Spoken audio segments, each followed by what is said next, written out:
So, jetzt ist hier wieder ein Mikrofon, was müssen.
Good morning, everybody.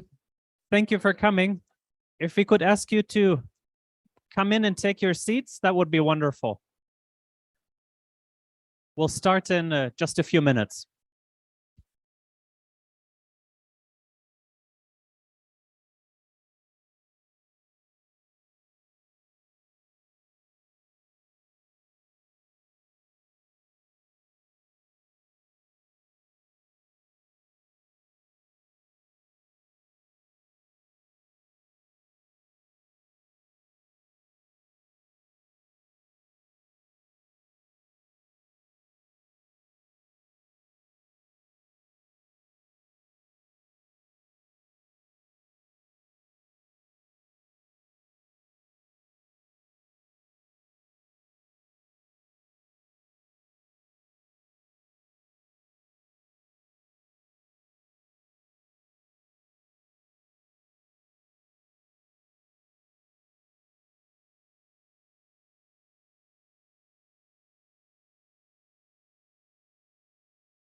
So, very well. Yes, good morning, everyone here in the room in Berlin. Dear friends, dear guests and colleagues, thank you all for finding the time to be here. You all know that the material damage alone caused by Russia's war of aggression against Ukraine is estimated between 400 and 1,000 billion euros. While the EU and international partners discuss ways to mobilize these funds, many questions about Ukraine's reconstruction remain unanswered. For us, of course, the Greens, but also other parties in the European Parliament, it is particularly important to highlight the silver lining of Russia's brutal war and to help Ukraine, not just to rebuild, but to rebuild from the scratch in the most sustainable and green way possible. Ukraine has a chance to be a model of decarbonization for the rest of Europe and the world. To meet the ambitious targets set by Fit for 55 and other packages to the European Green Deal. All of this requires the readiness of the Ukrainian authorities, a transparent and accountable system that inspires confidence in international donors, institution with sufficient administrative resources and skills, and of course, where I'm a very big favor of, a decentralized approach, best addressing the needs of local municipalities. I'm very much confident that the Ukrainian and international panelists in today's discussion will address exactly these aspects. As a very brief update before I hand over to our co-organizers here today, unfortunately, the Deputy Prime Minister, Olga Stefanichnaya, is right now traveling to Sweden at this moment, and I'm afraid she will be not able to join as it was planned before with a keynote. And unfortunately, we have heard last afternoon that the same is true in a similar way. He has an appointment with Mustafa Nayem. So I leave this without any comment, but of course we fully understand the unpredictable schedules of Ukrainian officials. That is not for the first time, and that won't be for the first time, but of course it's very regrettable. Nevertheless, I hand over to our co-organizers for today. I have not introduced myself. I'm Viola von Cramon, member of the European Parliament, member of the Green Group, and I'm very happy that we could organize this together, and I leave it to my co-organizer to introduce themselves and their approach to this conference. Thank you so much. Thank you very much, Viola. My name is Irene Lucius, and I would like to warmly welcome you on behalf of WWF, the Global Conservation Organization. Russia's war on Ukraine has caused tremendous human suffering, destroyed incredible amount of infrastructure, but it also has caused damage to nature. We all know how important nature is. It helps us balancing the climate. It provides clean and sufficient drinking water, pollinates crops, and the list could go on. This is why a green recovery of Ukraine is not only about shifting to renewable energy production and to resource efficiency, but it's also about restoring Ukraine's nature.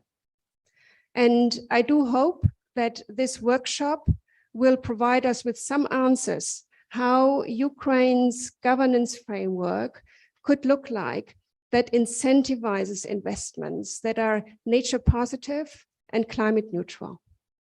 Thank you. And with this, I hand over to my colleague, Ioanni. Thank you, Irene. Thank you, Viola. It's really a pleasure for us to be here. And if some of you are wondering about the somewhat unusual constellation of organizers, I think it's a reflection of the fact that it's really all hands on deck in terms of supporting Ukraine, supporting Ukraine's restoration efforts, and collectively we want to raise this somewhat unusual angle, the environmental and nature-friendly elements of the restoration process, and hope that they can be a more central part of the discussion. So thank you very much for being here, and it's a pleasure to be here indeed with our colleagues, and hope that this kicks off a very fruitful discussion and turns environmental focus to be a more mainstream element of this debate. Thank you. I will be the moderator for the first round, yes. But before I do that, I have the pleasure of inviting our keynote speaker this morning. Teresa Czerwinska is the Vice President of the European Investment Bank. She's a former Minister of Finance in Poland. And the European Investment Bank, of course, I think all of you know this, but I should perhaps stress it again, is one of the biggest, if not the biggest investor so far in the restoration efforts in Ukraine. So we really look forward towards your comments and give you the floor. Thank you.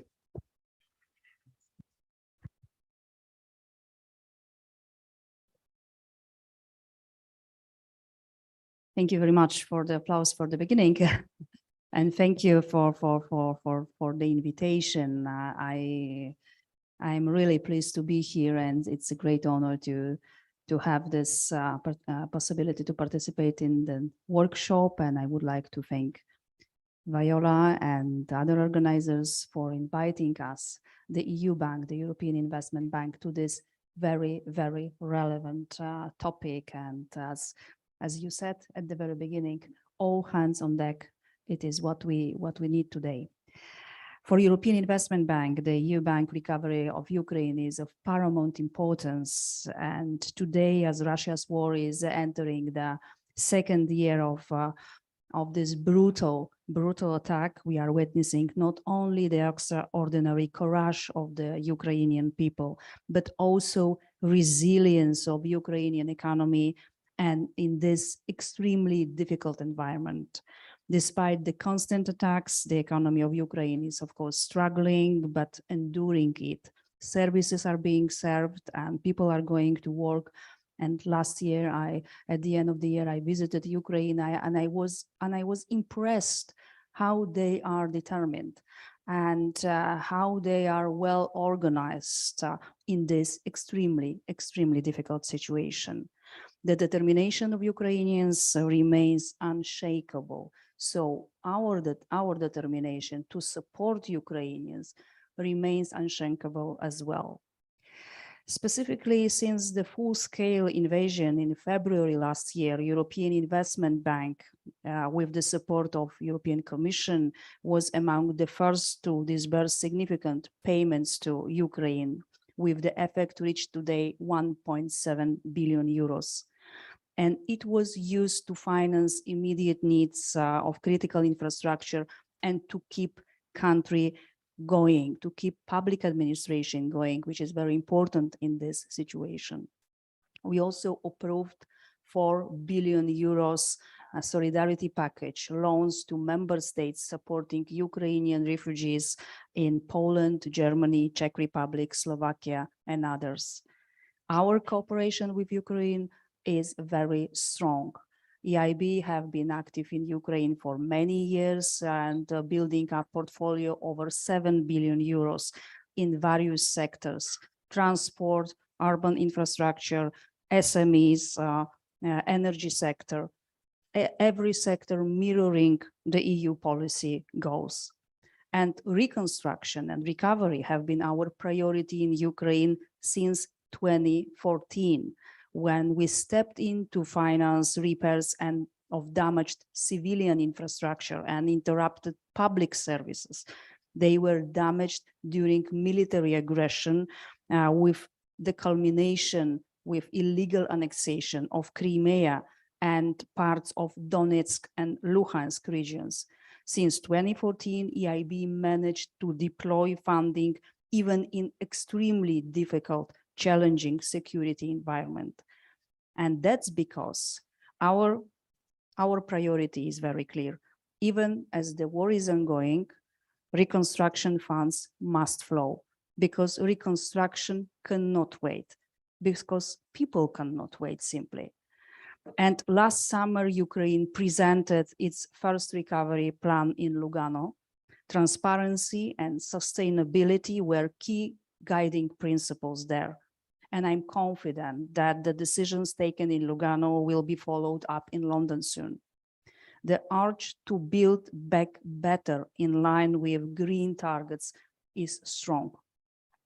Inclusive, green and resilient growth of Ukraine is a top priority for European Investment Bank.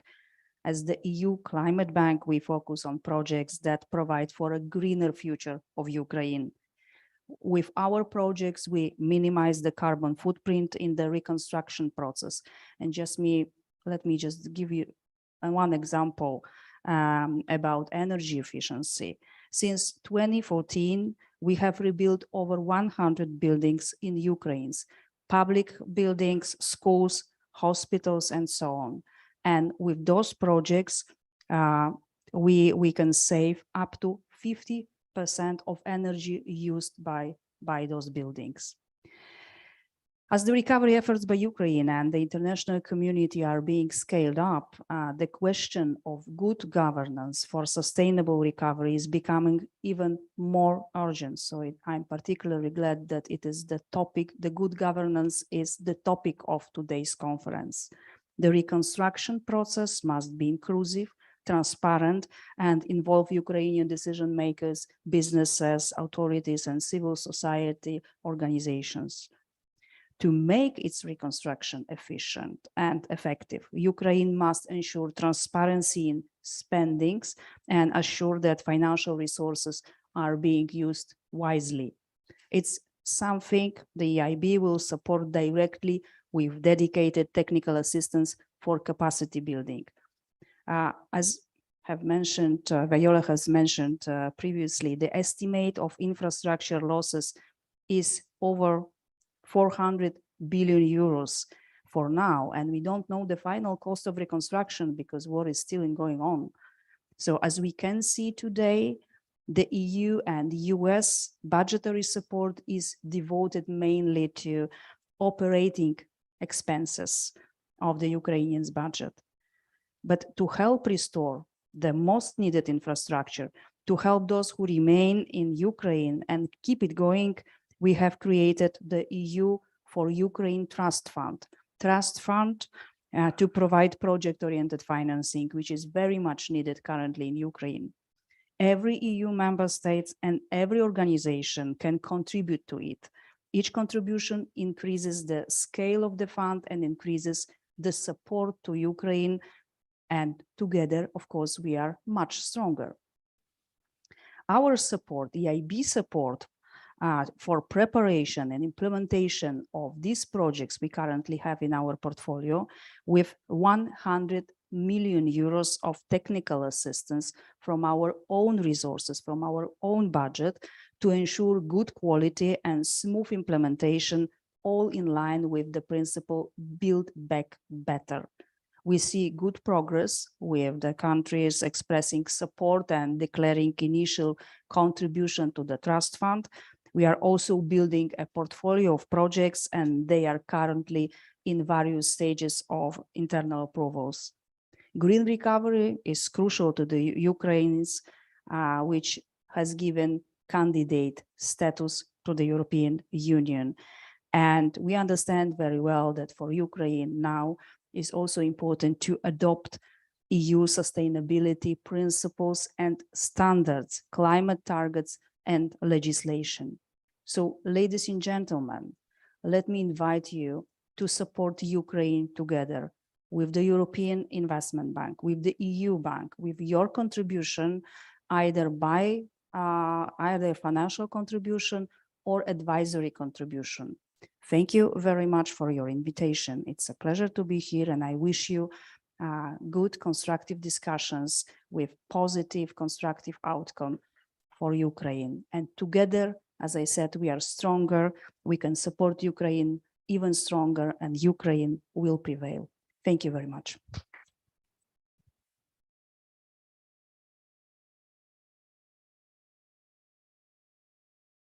Thank you very much, Vice President Chirinska. Very much appreciated. And I think you set us up perfectly for the discussion focus that encompasses both the governance and the environmental elements. And so with that, I would like to invite the speakers in our first panel to the stage, please.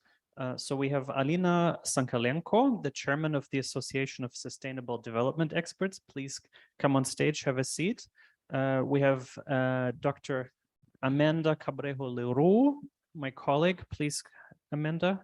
We have Bastian Weigel. Please join us on stage. And we have Anna Patterson joining us online. And maybe I can just ask the tech colleagues to see if she is in fact online. Maybe give me a wave or something like that once we see her. All right. So, so in this first panel, hold on one second.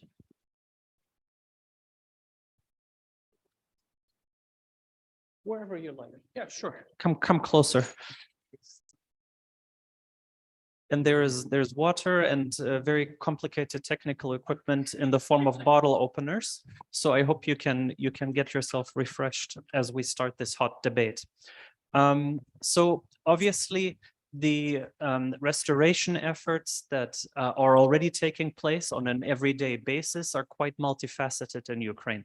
We're not talking about a linear progression, and we're of course seeing these efforts take place in a wartime scenario where targets are being destroyed on a daily basis, or a nightly basis, I should say. And this is of course further complicated by the fact that, as previous speakers were mentioning, we're not just trying to rebuild what already existed before, but we're trying to move away from some of the rather unpleasant Soviet infrastructure experiences that Ukraine still has as some of its legacy.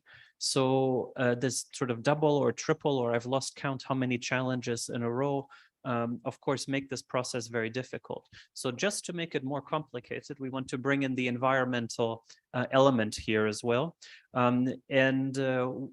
Very wonderfully, we have 3 speakers that will cover on this panel, will cover the different elements of the environmental focus of the restoration efforts, the various facets, and then we have also the all-important decentralization element. So without further ado, because you're not here to hear from me, maybe I can ask Alina to go first. So Alina is the chairman of the Association of Sustainable Development Experts, and her presentation will focus on the agriculture sector primarily. Of course, if the world didn't know that Ukraine is the world's breadbasket, I think it became painfully aware as soon as Ukraine started struggling to fulfill that role because of the blockade by Russian warships. Certainly many of the countries that we operate in have suddenly awoken to the fact that their bread actually comes from Ukraine, and neutrality in this war is something that impacts them as well. I wish it would translate into more countries standing on the side of Ukraine, but that hasn't quite happened yet, unfortunately. But agriculture, of course, is important, not just for Ukraine's economic development, but also from an environmental perspective. So Alina, if you could give us a little bit of an overview of where the sector currently stands in this difficult time and what its role in the recovery process can be expected to be. Thank you.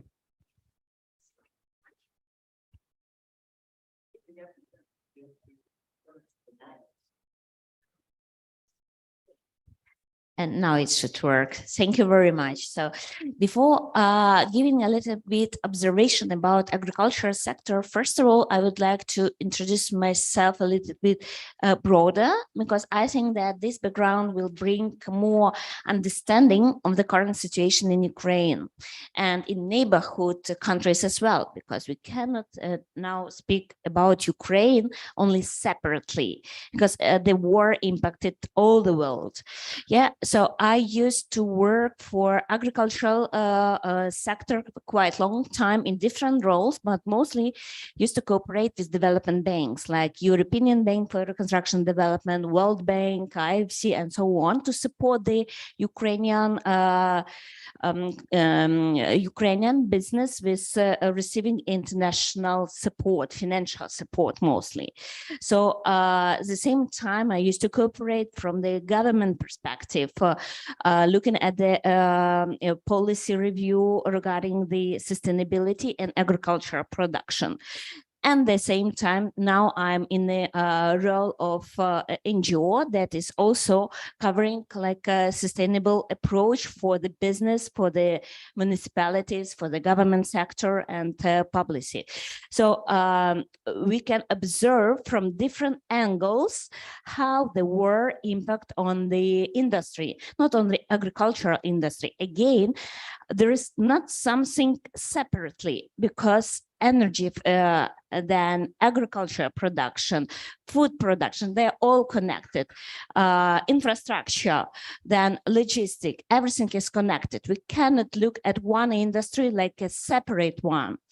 And when the war started, what we did like association, we tried to measure what was happening with our business during the first days of war, during the first months of war, during the first quarter of war. And we did the huge research. More than 1,000 different entities were involved in this research just to find out what is happening with the business. Because when I used to cooperate with development banks, what was very interesting that our investors, they really don't know what is happening on the ground. And the same for the government itself. When we are coming to the field and we are asking what the problems you have, what you are facing, except the war situation. Yeah, and we found out that the key needs for the business was to receive the investments fund. So they were not looking for some support, some humanitarian support, but mostly like 80% of the respondents, they were asking for investments to discover new opportunities in this critical situation.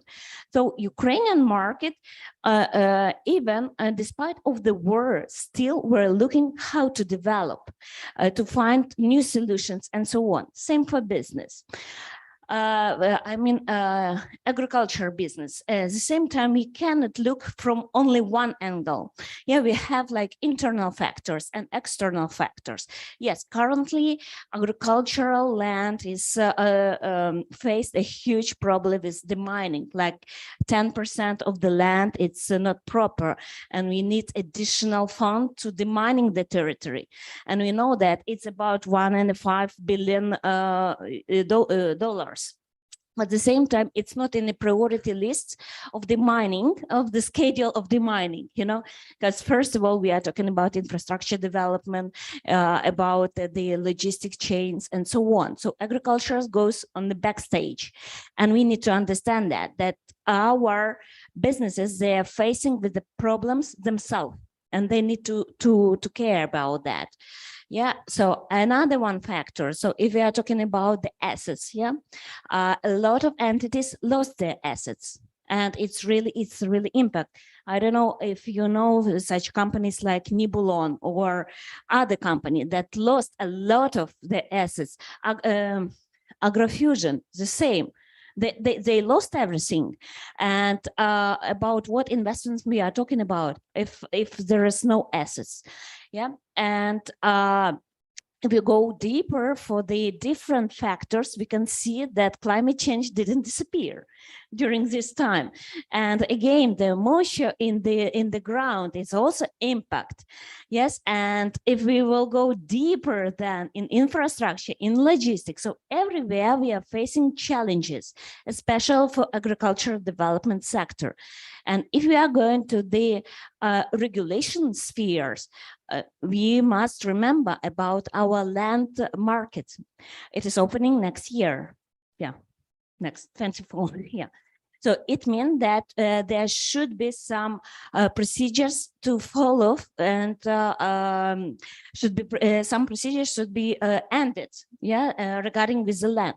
But at the same time, what we can observe that the value of the land becoming less, yeah, decreasing. The cost of the land is decreasing, and what it means that in one period of a year time, it will the market will open, but our land is cheap. Yeah, so it also impacts. So there are really a lot of factors that should be considered, but the most important that when we are talking about recovery, we need to think also about EU accession, and if the country is ready to that, because despite of some requirements that are needed from the government perspective, from the state, the same requirements are needed from the local businesses, and they are not very ready for that. They don't understand that to build back better, it means to be in line with the EU principles today, even yesterday, but not tomorrow, you know. And it's a huge problem, because we are when we communicated with some agro holdings, with farmers, with associations, they think that it will be in the future, but not now. But if you are talking about recovery, green recovery, sustainable recovery, we need to consider all these facts today, even yesterday, and to build our strategy of development, taking into account the EU principles already. Yeah, on all the levels, starting from the government sector up to the business sector. So I try to be very short. Thank you. Thank you. I appreciate both the tremendously useful overview and the brevity. I'm sure we'll have the chance to go into more details in the question and answer section. And thank you for again highlighting the resilience of Ukraine, including in the business sector. And the agribusiness sector. It's really tremendous. I sometimes wonder when I'm in Ukraine how we in the West would survive under these circumstances. So it's truly an honor to be part of this process and contribute just a little bit for all of us. Thank you. All right, so thank you again, Alina. Now let's turn to a different sector, the forestry sector, where geography for once is an advantage, perhaps, because obviously the most of Ukraine's forest is in the west and the north, in, I'm going to say, relatively safe areas of the country. Lots of reforms are happening in this space, but as probably all of you know, there is a long legacy of difficulties in terms of governance and corruption legacy. So I'll turn it over to my colleague, Conflict of Interest Declaration. Amanda works with me at the Basel Institute on Governance, who co-authored a report on the pre-war situation on corruption in the forestry sector, and ask her to draw on that and highlight a few of the potentials that come out of that. Thank you, Amanda. Thank you very much. Hi, everybody. A very pleasure to be here today and to have this important discussion to bring the environmental dimension in the agenda. And I think maybe the forest, some maybe in the room are very familiar with the situation, and maybe some of you are not. So I'm just going to give a bit of a background there. And just to explain, so how we started working on forests. So from our side, from the Basel Institute on Governance, we have a program on green corruption, where we look at governance issues in the environmental sector at large in different countries.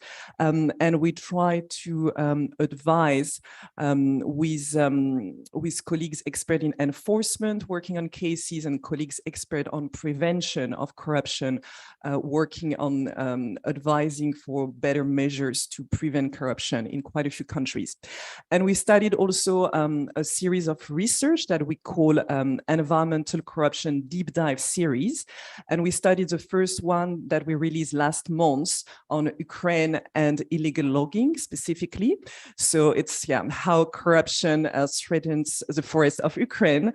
And we've made a typology of type of issues we see in the sector, and doing a deep dive, looking at case studies, pre-war case studies, and what we can learn from them in the current context and for a better recovery. And here I want to highlight, obviously you're here, I'm not Ukrainian, and my colleague who worked on this report, Andriy and Yehor, cannot be here today, but to really acknowledge their work. So we had Yehor, expert in forest and very much on the ground, able to tell us about the situation of forest, and Andriy also working on the anti-corruption side, advising. So in that report, just to give you a sense of the challenges, so forests represent 10 million hectares of the Ukrainian territory. So this is roughly the size of the territory of Iceland, or 2.5 times the size of Switzerland. So it's quite a lot of forests. And that's about 16% of the territory. And it's more in the north and west of the country. So what are we seeing in terms of challenges and the importance of forests? So of course, when we talk about climate neutral, a first good step is to protect forest as important resource and nature-based solution when we talk about climate. And it's also, of course, forests are not empty. It's important for biodiversity, and Ukrainian forests are in that sense very key for Europe. So that's the first thing. And then if we look at recovery, and the current challenges. So of course, forests in the part of the territory that are under Russian control at the moment are facing specific threats, and it's very difficult to really measure that precisely. But in the rest of the country, we also are seeing increased demand for wood, firstly for heating purpose, when we're seeing other source of energy being under threat. And of course, timber is important as an export of Ukraine. And now we're seeing a bit picture change, and the EU being the first importer of Ukrainian wood. And also in terms of reconstruction, we can expect the demand and the pressure of forests to rise. So really something to put in the agenda when we talk about recovery.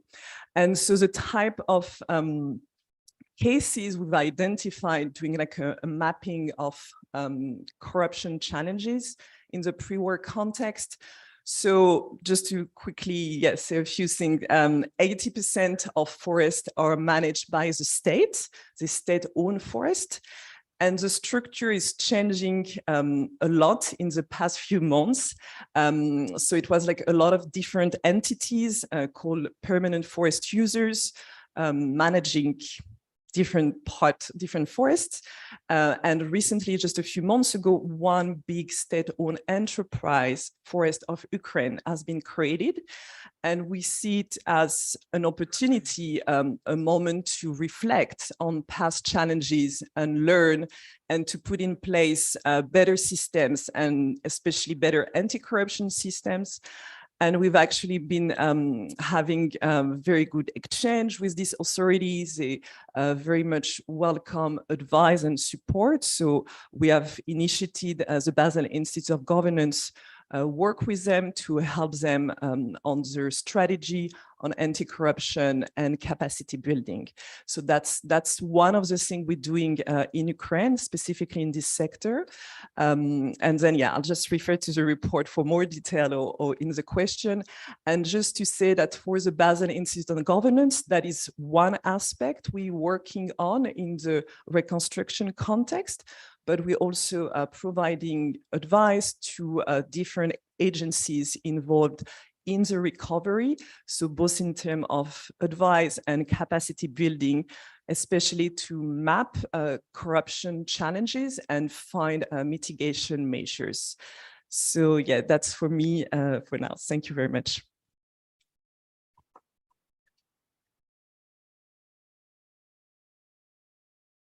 Thank you so much, Amanda, for highlighting the definitely a growth sector and what is gearing up to be a major driver in Ukraine's economic and environmental restoration efforts. So the next speaker, and I see Anna is online. Wonderful. Thank you for joining us. Anna Patterson is an international development expert at the policy practice and will cover the third facet, which is energy. Of course, energy infrastructure has been a favorite target for the daily Russian attacks, but the sector it also has a deep-rooted history of state capture and corruption, and was the, I would say, Achilles heel of the initial reform efforts in 2004. So, and of course, has historically been a major power base for deeply entrenched political corruption. So no small challenge there, Anna. You have, if you don't mind, 5 minutes to clarify it all to us and give some easy solutions. Over to you. Thanks so much. I'm so sorry that I can't be there in person, but it is a real honor to be here. I should say I am a political scientist by background and not an energy specialist. So I hope that any energy specialists in the room will indulge me in that. But I was part of a team with 2 Ukrainian colleagues, Luba and Andriy, the same Andriy who was involved in the forestry study for the Basel Institute, incidentally. And we produced a political economy analysis for the World Wildlife Fund at the end of last year on the corruption risks to green and equitable reconstruction in Ukraine. And energy was one of our focal sectors. I want to start by saying, which we also did in the report, that of course, the overwhelming threat to the energy sector in Ukraine is nothing to do with internal Ukrainian governance dynamics, but rather the criminal ongoing Russian attacks. And, you know, the damage to the energy infrastructure is catastrophic and ongoing. But if we think about building back better, the opportunity in the energy sector is really at the heart of that. For what was, you know, one of the least energy efficient countries in Europe, there is huge potential. There is potential for Ukraine to leapfrog through the reconstruction into a more technologically advanced and greener energy infrastructure. For example, there's massive potential in Ukraine for producing renewable energy at scale. And there's been a big expansion in renewable energy in Ukraine over the last 10 years. Huge potential for solar, wind, hydro. Some are very enthusiastic about hydrogen production, others are more skeptical. But for Ukraine to take that opportunity requires significant investment, significant strategic planning and management, and also would need to challenge some vested interests and some of the ways of doing business that have become entrenched in the energy sector during the post-Soviet period. In the past, and including in the recent past, there have been huge problems with governance and accountability in the sector and huge corruption scandals to do with large-scale illegal, semi-legal arbitrage systems and fraud. In energy subsectors, there are a combination of private interests, state-owned enterprises, which in some cases are very poorly governed and subject to arbitrary interference from private and political actors, and a regulator that itself has been accused in the past of not acting independently and being subject to that same interference. I mean, as you alluded to, there are huge vested interests in this sector. In fact, some of the most important vested interests, you know, financial industrial groups, some call them oligarchs in Ukraine. Many of those groups, maybe most of them actually, made fortunes in this very sector in the post-Soviet period by taking advantage of the opaque price differentials and subsidy system for the import of Russian gas into Ukraine. It's important to be aware that the business model that established was explicitly encouraged by Russia and used and manipulated by Russia to exert influence over Ukrainian politics and economy over decades. It's a model that is in some ways inimical to sort of green development because it is in large part, not entirely, in large part, based on extracting maximum rents from resources and from, you know, Soviet era infrastructure. So what does this mean for the reconstruction? I think it just means that there are strong vested interests in this sector who will have an interest in the reconstruction and who will need to be managed. And some of them may not have interests that are aligned in every case with the kind of transformation that Ukraine wants and needs in the energy sector during its reconstruction. In the past, this kind of political economy dynamic in the sector has weakened energy sector policymaking and implementation. And currently, policymakers in this area are facing unimaginably difficult challenges, you know, trying to ensure that the lights and the heating are kept on next winter at the same time as facing ongoing attack and fighting a war. So I think it is important for international partners to bolster the kind of specialist energy expertise in government that would be needed to plan and deliver and oversee what the kind of transformational reconstruction we want to see. But I think there are some real reasons to be optimistic about reconstruction in this sector. And I'll just give three very fast ones. You know, we've mentioned decentralization a lot. There are existing models of decentralized energy reconstruction that are generating a lot of interest at the moment. There is municipality-led energy reconstruction, you know, with some cities leading the way on that before the war. There is a lot of interest around the potential for scaling up community and household solar installations, which have played a big role during the war. So that's all very positive. A critical reason to be optimistic is that energy reform and a transformational energy reconstruction is now seen as a #1 strategic security priority. And the last time it was recognized as such, which was after the Russian invasion in 2014, that recognition with other ingredients led to some significant reforms in the energy sector, which ended the direct imports of Russian gas into Ukraine and those arbitrage systems that had made those so lucrative. And then finally, I think there's reason to hope that in the post-war period, we will see the same combination of ingredients that has driven, you know, bursts of reform in Ukraine in the past. We have the desire for closer relationship with the European Union and processes for that. We have, you know, the help and encouragement and sometimes conditionality of international donors. But I think maybe most critically, we also have grassroots demand for reform and accountability. And I just wanted to end by saying that civil society organizations and networks are critical to energy sector transformation, both energy sector, civil society, environmental justice organizations, and anti-corruption organizations. And they definitely need to have a seat at the table in all phases of the reconstruction, from planning to delivery to oversight and monitoring. Thank you. Thank you very much, Anna, for the Herculean efforts of giving an overview of the sector in such a short time and its challenges, and also for mentioning civil society. I think that's certainly a recurring theme. So our last speaker on the panel is Bastian Feigl, who is the program director for the ULEAD program at the GATE at the Deutsche Gesellschaft für internationale Zusammenarbeit, of course, a long-term supporter of Ukraine and one that has crucially ramped up its efforts since the full-scale war. And he has a topic to cover that is almost as challenging as the energy sector, decentralization and governance at the decentralized level, which of course has been a push for a long time in Ukraine and has become a rather challenging subject since the start of the war, where these sorts of governance trajectories have shifted a little bit.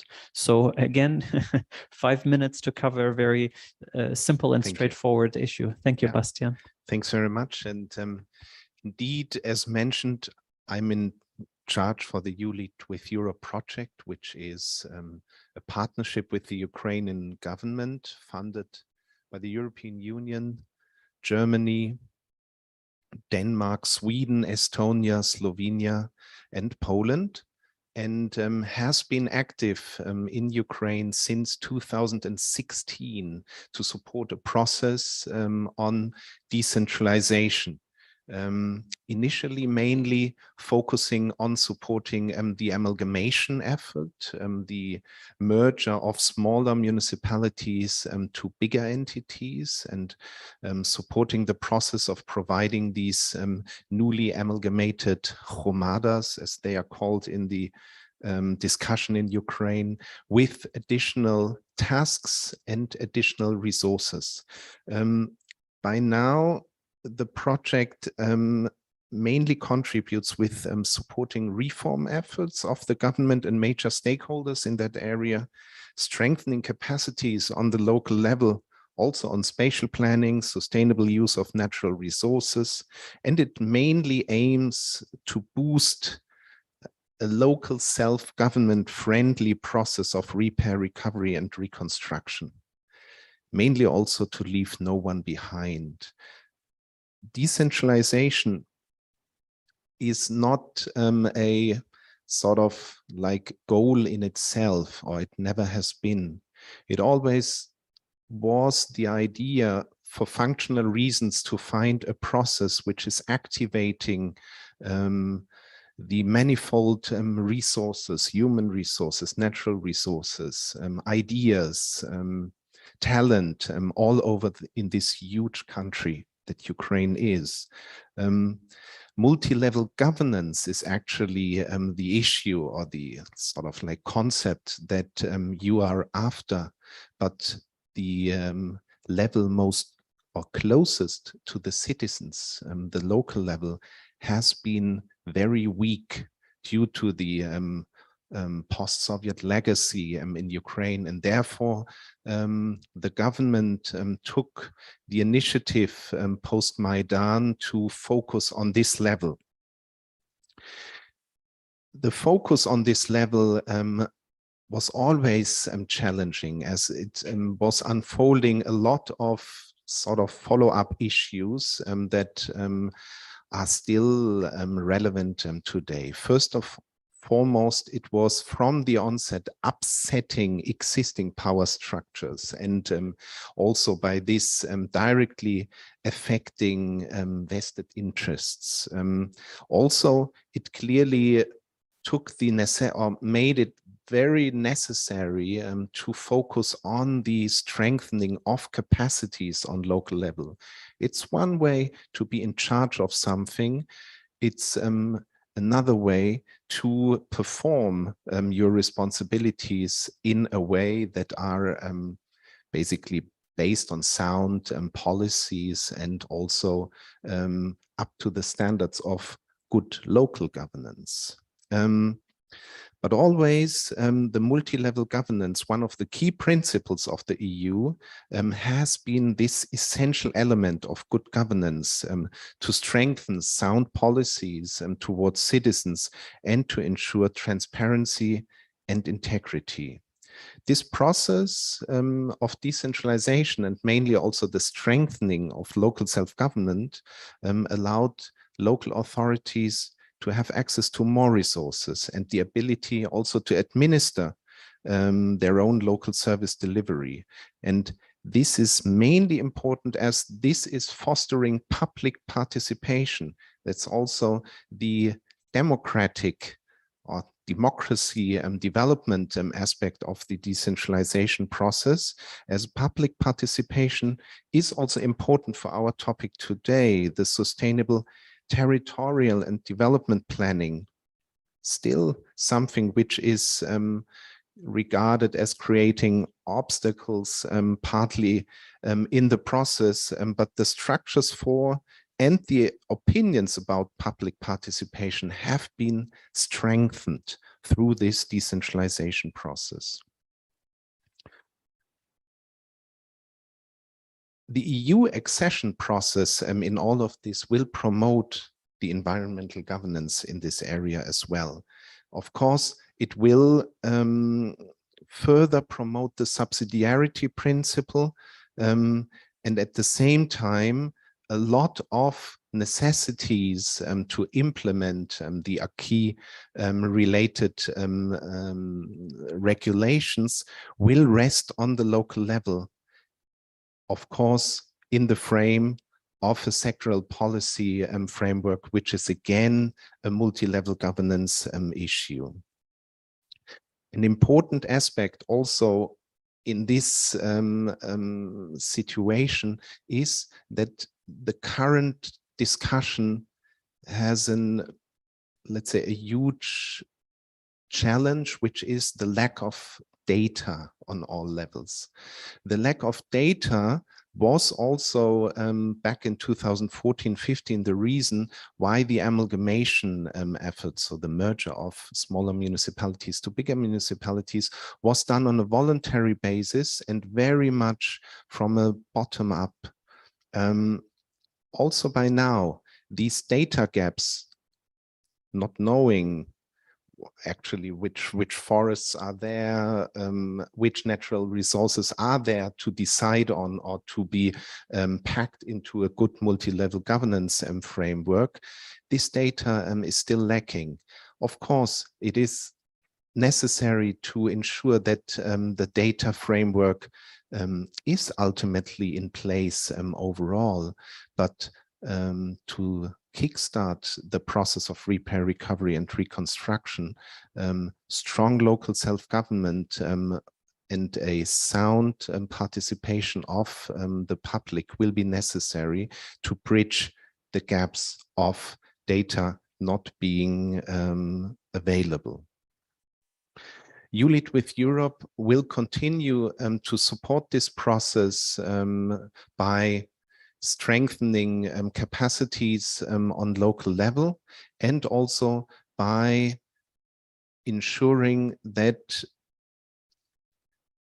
the discussion is upheld how strong local self-government will be embedded in a good multi-level governance framework in the logic of confident citizens living in empowered Hromadas in a strong Ukraine. Thank you.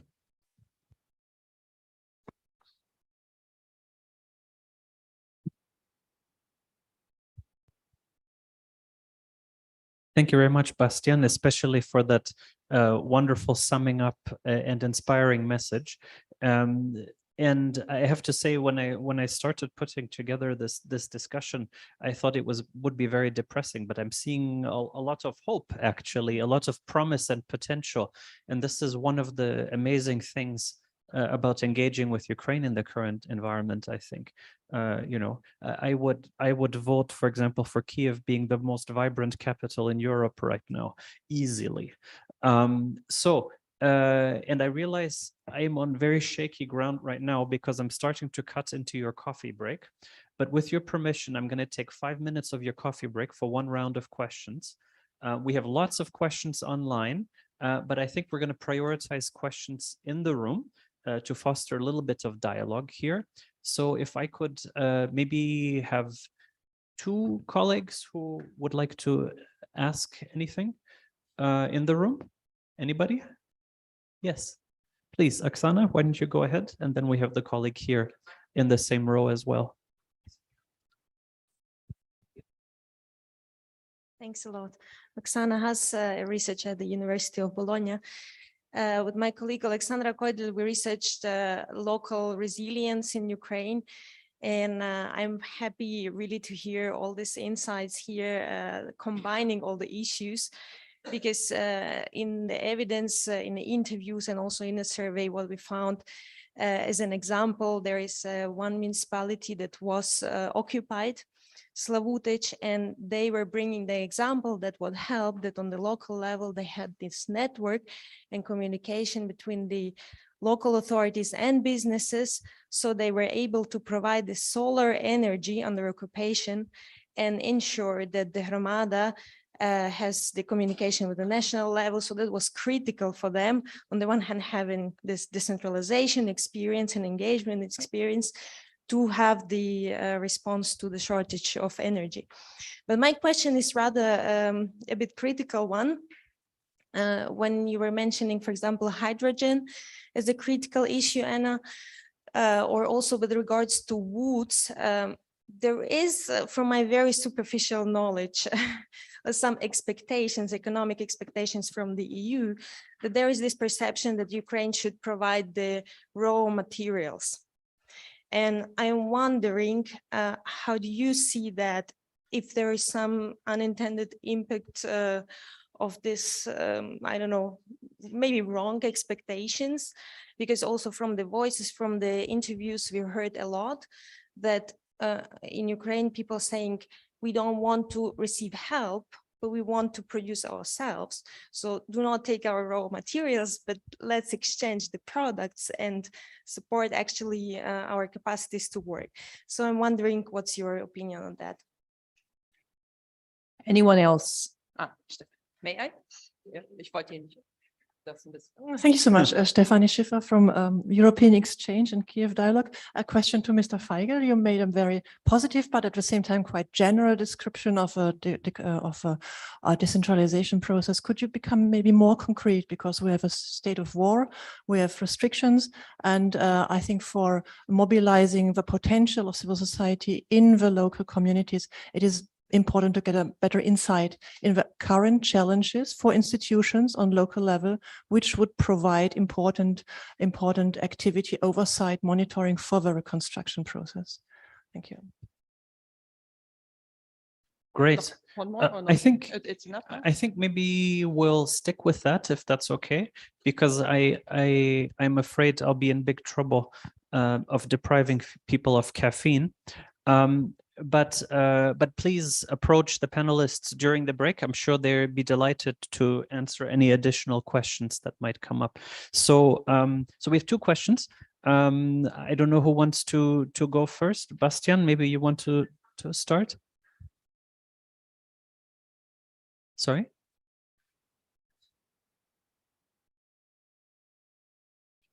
There's lots of questions online, unfortunately.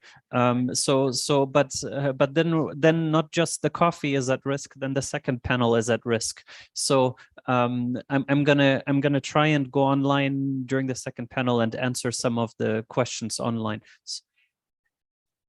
Oh, okay, wonderful. Wonderful. Then we can even do a second round of questions. So, but let's get started with the first one. Bastian, you have generously given up your microphone, so I'll share mine with you. Yes, okay. Yeah, thanks very much. And thank you also for the question. I didn't want to occupy the discussion about decentralization issues, but of course, as you rightly point out, there is a discussion around the sort of commitment to continue the strengthening of local self-government currently, and specifically also what does it concretely mean to involve, for example, local self-government in a proper way into the process of repair, recovery, and reconstruction. I think this is the hint that I wanted to give at the beginning. The decentralization process has always been challenged, as it was always upsetting power structures, and it was always an issue of reconfiguration. The process of repair, recovery, and reconstruction is an overarching task which is very challenging for all actors involved, and there is no sort of like blueprint or clear recipe for it. So it is a multifaceted negotiation going on about the elements into it. And that starts with, how are the financial flows? Where does the funds come from? Who has on which types of activities funds will be invested? What will be the criteria to sort of like reach the possibility to receive funding and who will be involved in this decision-making process. So that is, and all of these aspects are currently under discussion. As I said, the aim is to see that the success of the decentralization process, which is recognized also by high levels of trust of the Ukrainian society into local self-government, and at the same time also by the clear indication from, let's say, regular polls that the vast majority of Ukrainians thinks that this strengthened local self-government is a reform to be continued. And that's a fact, and that's also an unstoppable fact. The other point is that for sheer functional reasons, the repair, recovery, and reconstruction process will need to make use of the human resources, but also the resources in a general sense on local level. When we talk about the process of reconstruction, ultimately, this is about a huge number of projects to be prepared and implemented. We speak about Build Back Better. That is, of course, about the, let's say, very content of what these projects are about, and that they are greener and more inclusive and without barriers. But it's also about the process, how this reconstruction is actually happening. And here we have clearly, for example, the aspects of public participation and working as close as, or citizens orientation is one of the main principles that this process needs to be guided by. I think when it comes to local self-government and decentralization and reconstruction, the most important aspect that one needs to consider is that municipalities must be recognized as an integral part to the reconstruction process and not merely stakeholders in it.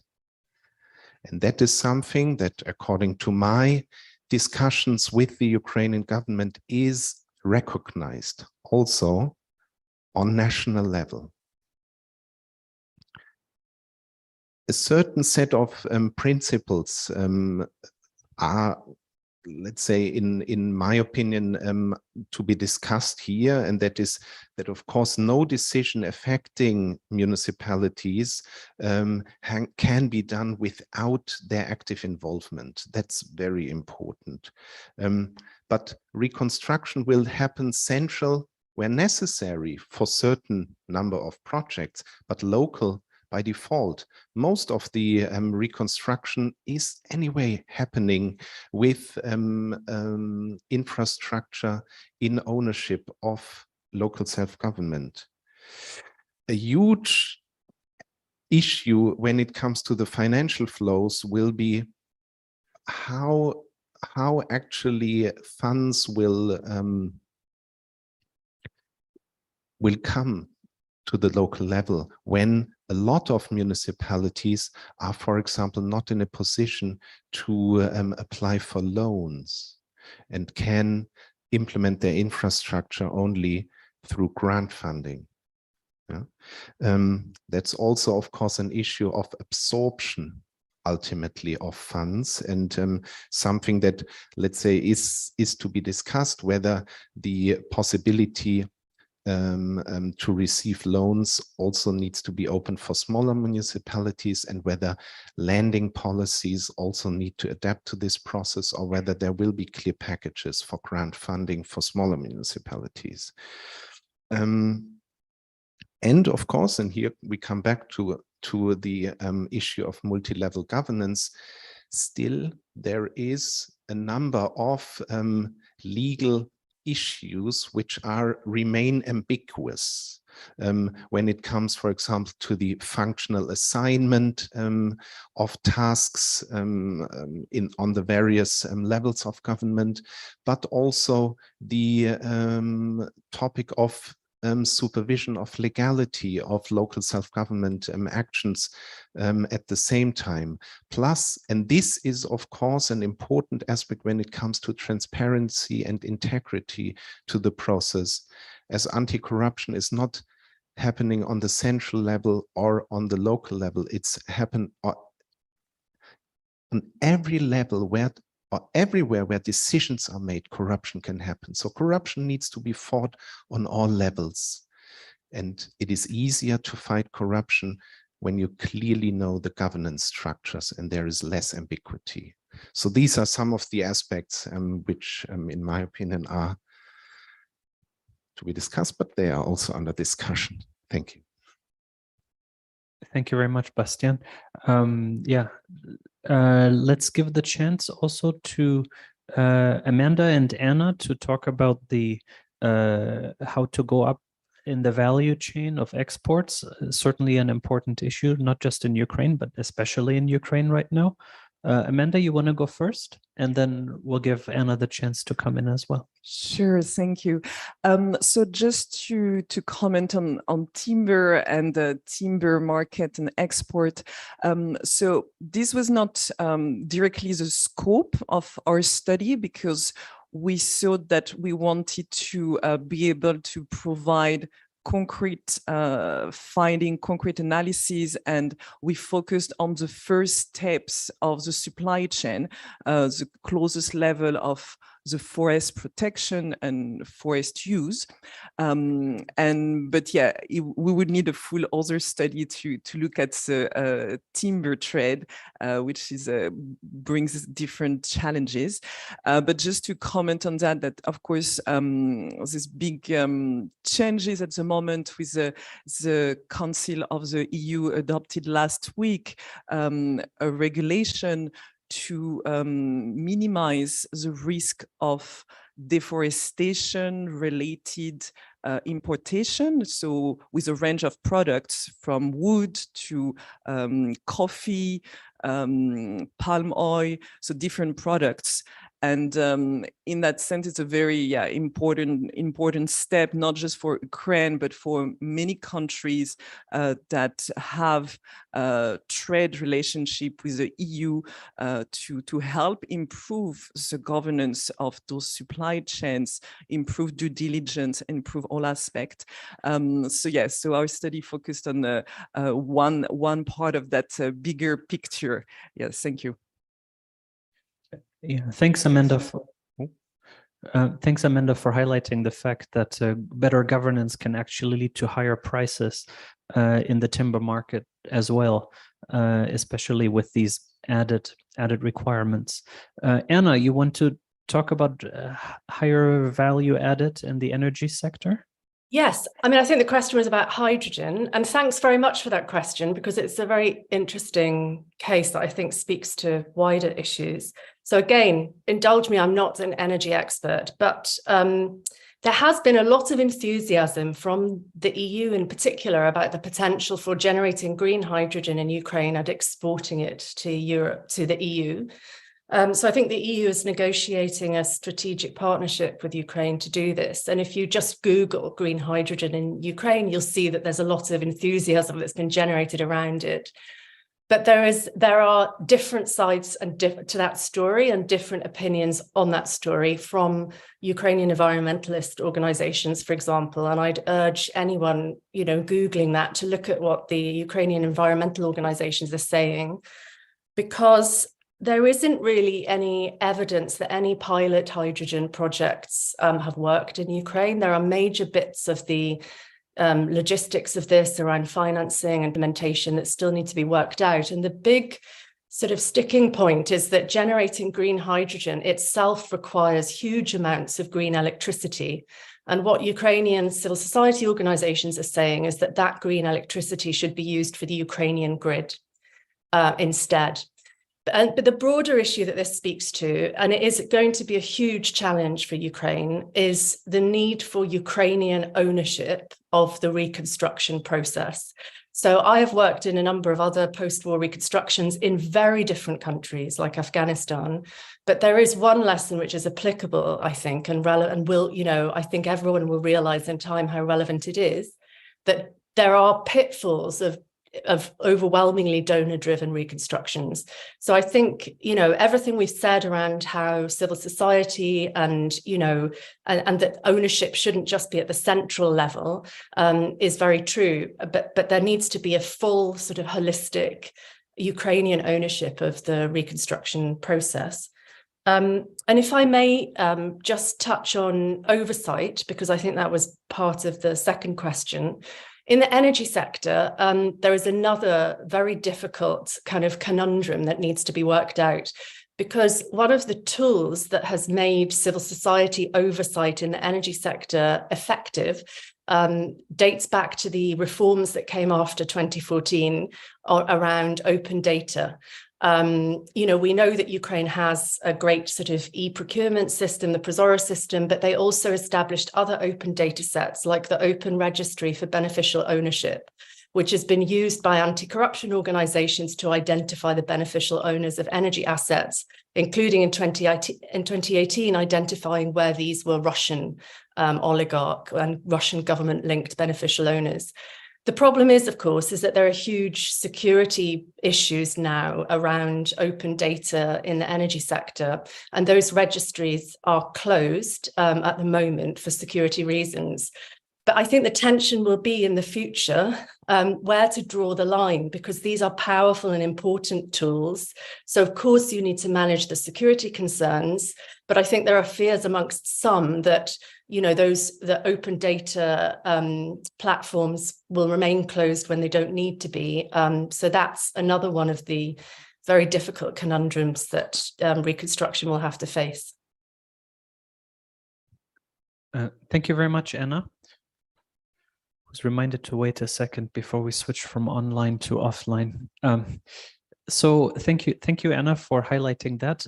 Maybe I would just add one of the tools that is also, I think, going to be quite central, which is the DREAM platform, a digital restoration management tool that the RISE coalition of civil society organizations is developing as we speak, together with the Ministry of Infrastructure. Its beta version will be launched at the London Ukraine Recovery Conference next month, and it will provide project level detailed access in terms of the progress and the status and the investments of individual objects that are being reconstructed. And this is not sort of a theory, this is already being tested as we speak in multiple municipalities. So not that digital solutions are everything, but digital solutions are probably a good first step. And more scrutiny is better in my book, certainly. All right, so now, even with the added leave time that we got for our panel, we have run out of time. Maybe I'll give the chance for all our speakers to just take 30 seconds for any final messages they would like to share. And if I could ask the participants online to make sure to share with us your contact information as well, so I and the speakers can get back to you and address your specific questions. I've been seeing them come in, they're really quite interesting, but outside of the scope of our time allocation. So maybe Alina, back to you. You want to start with a 30-second summary? Yes, thank you. We all heard it's already the proverb from Mr. Zelensky that no solutions without Ukraine, no negotiations without Ukraine. And I would like to address that no recovery of Ukraine without key stakeholders. So it means it's not only international organization or government organization. There should be all stakeholders on the table to decide how to recover and how to recover in the best way. So it's my key conclusion from that. Wonderful message. Thank you, Alina. Thank you. Amanda? So in 30 seconds, let's not forget about forests, and there is also hope. And one thing I didn't mention is an example of first step this new state-owned enterprise Forest of Ukraine is already taking. So they've joined the Prozoro system that allow for transparency of procurement. So as an agency, so they forest procurement were never a part of this system. So now they are part of this system that's recognized worldwide as a leading tool. And in that sense, we are doing our best to advise Ukrainian authority and work with other civil society organization and local civil society organization, but we also learning a lot. And I think Ukraine on the anti-corruption agenda is also very innovative and a lot of very, very positive steps we are seeing, and we can learn from that. Thank you. Thank you, Amanda. Bastian? Yeah, in order to ensure that the process of repair, recovery, and reconstruction happens in an environmental friendly way and also contributes to the sustainable use of natural resources, citizens needs to be involved. And in order to involve citizens, municipalities need to be an integral part of the overall decision-making process and not just mere stakeholders. Thank you. Excellent. Thank you. Anna, over to you.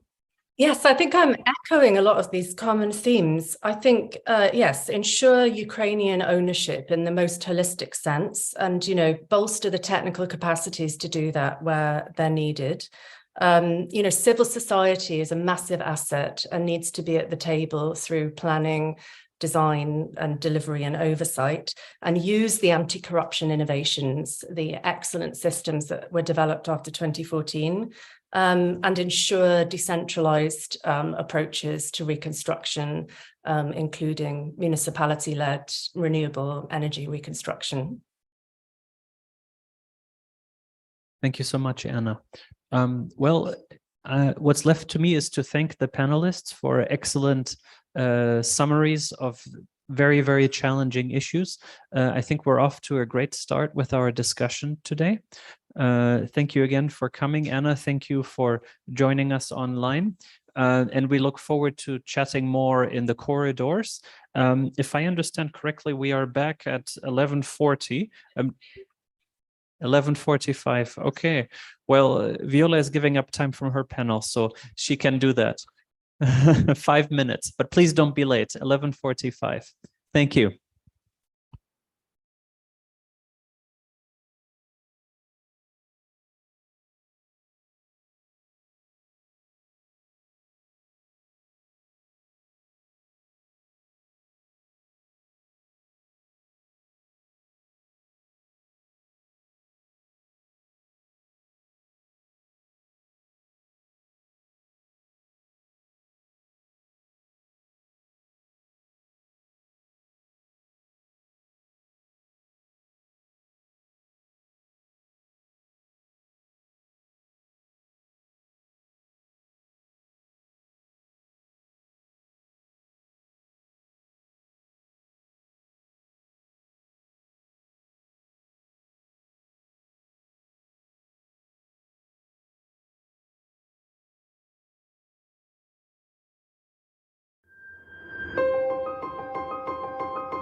because we have a longer break, if you say so, after our panel and after the end of our venue here, of our discussion today. And then there is a lot of food coming in, and hopefully you have a bit of time for continuing the networking session here in Berlin. So thank you very much for returning to the hall. And if you could lower the tone in the room, it would be lovely, because that helps us here to communicate on the panel. Thank you so much. Well, thank you. We are here for the second panel, speaking about a sustainable recovery. And I'm very glad to have 4 experts in person with me today. I might introduce them for you, for everyone who is not aware, who's sitting here with me.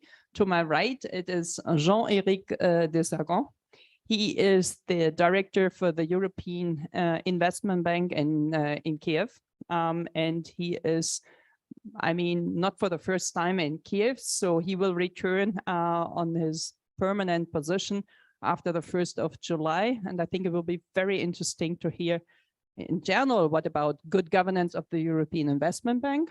I was the rapporteur on the Budget Control Committee for this year on Ukraine. We had a long discussion on what it means for the reconstruction phase of this institution. It was very interesting to talk to your colleagues. But I'm also very much interested in what does it mean for you, for your staff, for your experts on the ground, and what changed maybe on the portfolio on Ukraine. Then we have with us here from the German Ministry for Economic Cooperation, BMZ, as we say in German, Christine Tötzke. She is the Director General at our federal ministry, and she is responsible for the project group of Ukraine. I'm hopeful that you can explain a little bit more in detail what this entails, what does it mean. I know Germany puts a lot of effort, a lot of means, a lot of funds into this project.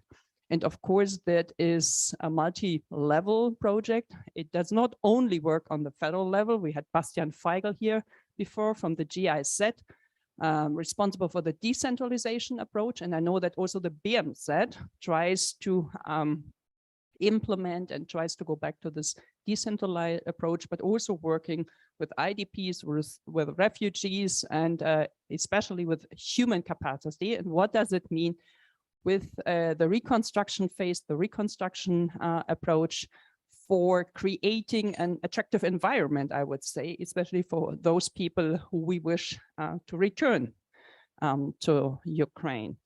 Thank you so much for joining us here today in Berlin on this conference. And the third person, it is Irina Stavchuk. She is the program coordinator at the European Climate Foundation. And since we speak about sustainable recovery, I think this kind of institutions, a foundation, have a crucial role for the reconstruction phase. So I hope to hear a little bit more from Irina's side, especially focused on what is important from your perspective. You've worked for the ministry and you are in close exchange with authorities in Ukraine, and also what is their expectation on what should maybe donors do. So to get a little bit of a feeling, of an impression, where does the discussion stand and what does it mean for our programs here in the European Union, in Germany, and for other international donors. And last but not least, we have a representative of the business community. Everyone who works in Ukraine knows, of course, the so-called German-Ukrainian Chamber, die Deutsch-Ukrainische Außenhandelskammer oder Handelskammer, very well known for many interlocutors in Kiev, in Ukraine. But since Rainer Perau is rather new on the job, he had a lot of experience from a country which is extremely well governed, Denmark. He will also enlighten us a bit about his experience in a well-governed country, and then hopefully draw some conclusion for what will this mean for Ukraine and the restructuring phase there.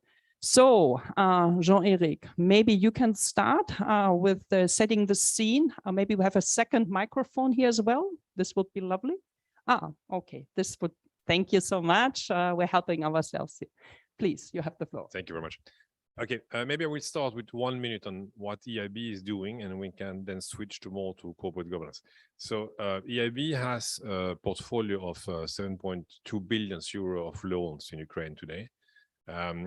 This is very much on the municipal infrastructure, transport, energy, and the private sector. So this is more or less the split of the portfolio, and it's roughly probably municipal infrastructure, the biggest one, with about 30%, and then we have transport and energy and the private sector. EIB was also the first IFI to react after the war. Already last year, after the invasion in March of last year, we disbursed 670 million euro to support the government, to support very quick reconstruction for energy, for housing, social housing, things like that. And in total last year, we then disbursed also 1 billion in September, October. So totally we disbursed 1.7 billion for Ukraine last year. And today we are working on a program of something like 2 billion. Now, and again, the sequencing is that the bank is very strong on municipal infrastructure, on transport, energy. We also do private sector, but there's a sequencing. If you don't have the municipal infrastructure, if you don't have the transport, if you don't have the energy, the people will not come back. I have somebody helping me with my apartment in Kiev, and she's today in Poland. And the first question she asks is, would you come back? And she say, is there a school for my son? So if you don't have this social infrastructure, people will not come back to Ukraine and they will continue to leave the country. So this is really key. So we can talk about the private sector, but the private sector will find nobody there to work for them. They will find no energy, for no transport, if we don't start by financing that. Now, let's switch more to the corporate governance. Now, where do we see the issues of corporate governance? Very much it's in the public-owned enterprises, in the public large companies, the company for transport, for energy, and also in the public banks. There is where we really see the issue of corporate governance. Now, we, EIB, but also with my colleagues from the World Bank and EBRD, we are trying to push to have stronger corporate governance in Ukraine. Well, the first reason is that is the way to make a company very efficient. And the second thing is that helps to fight against corruption. Now, why is a company more efficient when they respect corporate governance? It's very basic. It's a balance of power. If you balance the power in a company, the company gonna be better. And that's what we try to explain to the Ukrainians, that you need to have that because that's a balance of power. It's also a balance of stakeholders, and it's reflected in that. A company is just more than owned by somebody. It today has a different role to play, and there are different stakeholders in the company. What we get from Ukraine quite often, and it's not said exactly like that, but between the line is that, well, it's our company, so we do what we want. Well, no. And that is something coming very, very much from the Soviet time. It's not kind of capitalist, it's coming from the Soviet time. It was our companies, so we do exactly what we want. We try to tell them, no, it's not efficient. Because on top of the balance of power, I mean, you can have, because if you are the CEO of a company, the only thing you really care about is the profit. You get profit, you give it out, and to be honest, the state is happy because you pay huge dividend to the budget. So we can understand that. But corporate governance is a balance of power, but it's also balance between time. It's short time against long-term, medium-term. And that is what we try to explain, that if you have in place a corporate governance where you have a risk management, you take care of the environment and you take care of the social aspect, your company going to be stronger, because this problem, you can push them aside for 3 months to give a big dividend. But if you don't take care of the environment, if you don't take care of the social aspect in your company going to fail within 3 to 5 years. And that's the reality. So that's what we are saying all the time, that we need this because that's going to make you a strong company. So that's why, in fact, we are really interested in that, is that because we think the company doesn't balance between the different stakeholders, that company going to fail within 3 to 5 years. And then it's also obvious something helping against corruption. If you have one or two persons having all the control in the company, that is a way for corruption. And we all know that. We know that if we have a balance of power, that's going to fight against corruption. It's going to be very difficult to be corrupt, to take wrong decisions, if you have to respond to a few people.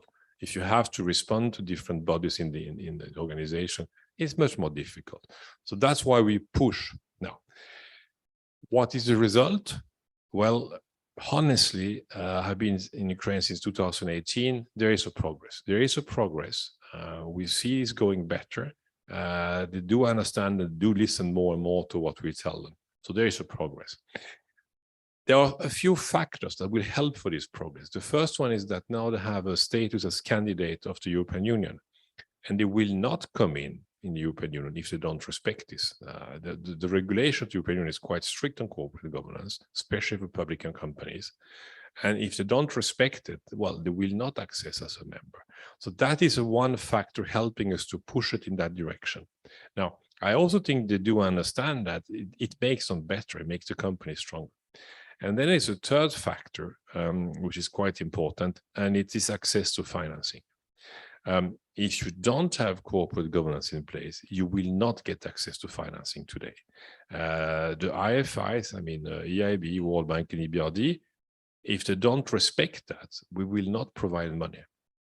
And even worse for them, we are in general the first layer, but then when they have really strong companies, they go to the capital markets and they try to raise money. Well, investors today, they do understand very clearly that if you don't respect corporate governance, they will not buy your bonds. They will not finance your company. So it's a broad spectrum. One thing is that it's good for the company. I think they try to understand it. The second thing is that they have to do it to respect the EU legislation. And the third thing is, and that is really, really life-threatening for them, if they don't do it, I mean, the flow of income of money will just stop. Now, where do we stay today? I mean, as I said before, honestly, over the last years, I have seen progress. What EIB is pushing very much for, and that is a little bit, can be complicated, we have a war today, and is that, please, give us money now, and we take care of that later on. And that is a little bit a danger. Now, we try to push back on that one and saying no, because we told you before that we don't ask you to do that as a favor. It's not a favor you're doing us having respecting corporate governance. It is for your best. This is for the best of the company. So we have to do it at the same time. And yes, if you have something just bombed by the Russians, they have to reconstruct it. They need 20 million, they need 50 million. It's difficult to say no. So yes, we have a tendency to say, yes, we're going to help you, but don't forget that, and we're going to check it. And we do check this kind of thing. Maybe we don't ask them to do it the first week, but we say, listen, you have really to build up this. And I think they start to understand that. But there's a little bit of risk under stress, that kind of negotiation. Okay, please give us the money now, and we will see later. And that's something we have to be very careful about. And I think that all the partners working with Ukraine today, we have to be careful on that if they just do things like they used to do it, they will not build back better. And again, I'm optimist. When you speak to the government, when you speak to the ministers, yes, they want to build back better. And to build back better, you have to respect the corporate governance. So, and I think we are going that direction. But again, all of you, when you speak with them, when you help them, you have to keep the criteria very high. Very good, very precise. Thank you so much for the first round. Please, Christina, tell us a little bit about the project group and what does it mean and how do you influence the sustainable and good governance reconstruction in Ukraine with us? Yeah, thank you very much for the invitation. I'm really honored to be here. I would like to start with a general remark on reconstruction and recovery.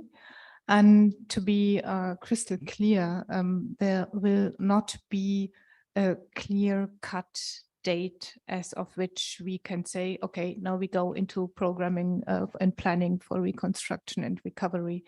We cannot wait until the war is over. We must not wait until the war is over. And when we look there, already a lot is constantly going on, rebuilding repairing, reconstructing on the ground by the Ukrainians. And we as the German government, but also the European Union, a lot of other donors have been assisting them in this process. But, and I think this is also important, this should not be done randomly, especially when we enter a huge scale, and the scale needed is huge.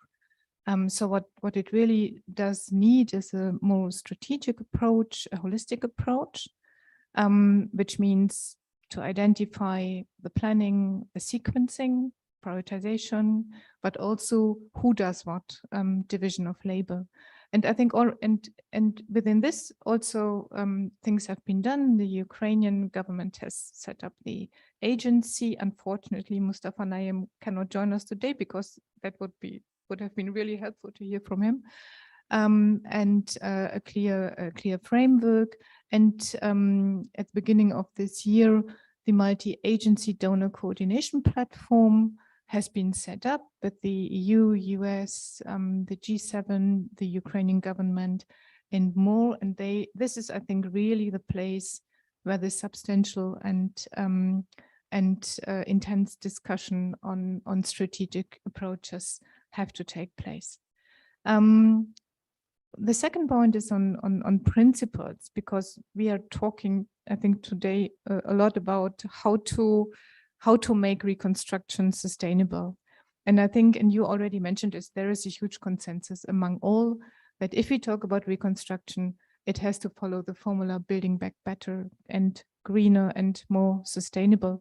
And this is on the one hand very important for the government of Ukraine, and it makes the EU integration much easier if early on from the start they plan with regard to an ecological transformation of the economy. And I think that is what you also meant. Other principles on governance, I would like to maybe quote or refer to the Lugano principles, which were adopted last year in Lugano at the Ukraine Reform Conference, which we feel bound to, which are, I think, very important when it comes to accountability, transparency, inclusion, and they fit very well to the EU reform agenda the Ukrainian government has to comply with. One more word, and then I have to ask you what you meant with the project group, because I think there's maybe some misunderstanding, but maybe one more comment on the importance of local structures. I think my colleague from GIZ, Bastian Weigel, in the previous panel already told you a bit about the EU LEAD program, but I really would like to stress that it is at the local level, it is in the cities, in the municipalities, where the reconstruction takes place. It's there where you have the actors, where you have the people who know about how to rebuild water pipes, how to rebuild the heating networks. And if you really want to make a switch or turn the switch towards a cleaner and greener and smarter technology, it is there where you have to build up the capacities. And I think more can be done on this level, be it administrative capacities, be it technological capacities, education. I think this is really important, and we should shed some more light on these local structures and on the civil society as a whole, who are very active in Ukraine, but their voices really have to be heard. On the project group, I think you referred to the national platform, which we created. Yeah, okay, because our own division in our ministry is called project group, so I was a bit confused. So the national platform is something we created here in Germany, the German government, almost 2 months ago. And the idea actually came up already last year, because what we received were so many questions, so many letters from citizens, from organizations, with questions like, how can we engage? How can we support Ukraine? We have something, and how can we make it happen that it reaches Ukraine? How can we find a partner in Ukraine? How can we join forces? And.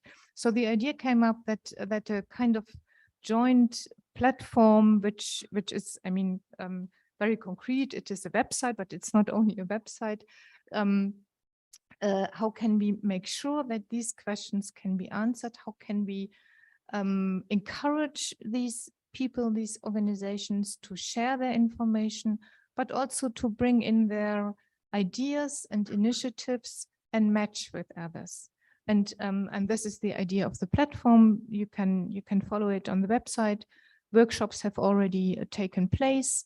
Academia, business, NGOs, the whole civil society, but also citizens are encouraged to take part and to facilitate these exchanges, and of course the municipalities.